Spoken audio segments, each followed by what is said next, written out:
അത്യുന്നതങ്ങളിൽ ദൈവത്തിന് മഹത്വം, ഭൂമിയിൽ സന്മനസ്സുള്ളവർക്ക് സമാധാനം. ലോകരക്ഷയ്ക്കായി ഭൂമിയിൽ ജന്മമെടുത്ത യേശുക്രിസ്തുവിൻ്റെ ജനന വാർത്ത ലോകത്തെ അറിയിച്ചത് ഏറ്റവും സാധാരണക്കാരും നിസ്സാരരുമായ ആട്ടിടയന്മാരിലൂടെയാണ്. മാലാഖമാർ ഈ സദ്വാർത്ത അവരെ അറിയിച്ചപ്പോൾ തന്നെ അവർക്കുണ്ടായിരുന്നതെല്ലാം വിട്ട് അവർ ഉണ്ണിയേശുവിൻ്റെ സവിധത്തിലേക്ക് ഓടിയണഞ്ഞു.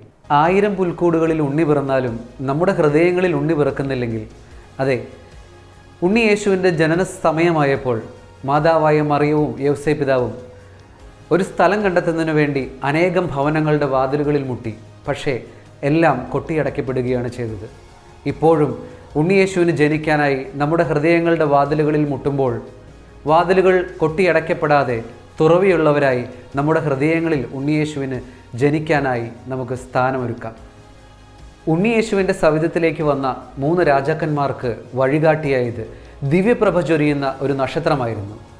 അതുപോലെ നമുക്കും നമ്മുടെ ജീവിതം കൊണ്ട് മറ്റുള്ളവർക്ക് പ്രകാശം പരത്തുന്ന വഴികാട്ടികളായി മാറാം.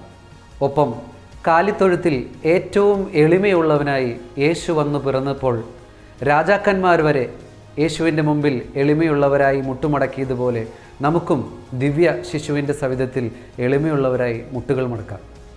അങ്ങനെ ഈ ക്രിസ്മസ് നാളിൽ സന്മനസ്സുള്ളവരായി നമ്മുടെ ഹൃദയങ്ങളിൽ പുൽക്കൂടൊരുക്കി എളിമയുള്ളവരായി യേശുവിൻ്റെ മുമ്പിൽ മുട്ടുകൾ മടക്കി മറ്റുള്ളവർക്ക് ദിവ്യപ്രഭ ചൊരിയുന്ന നക്ഷത്രങ്ങളായി വഴികാട്ടികളായി നമുക്കും ഈ ക്രിസ്മസ് ആഘോഷിക്കാം.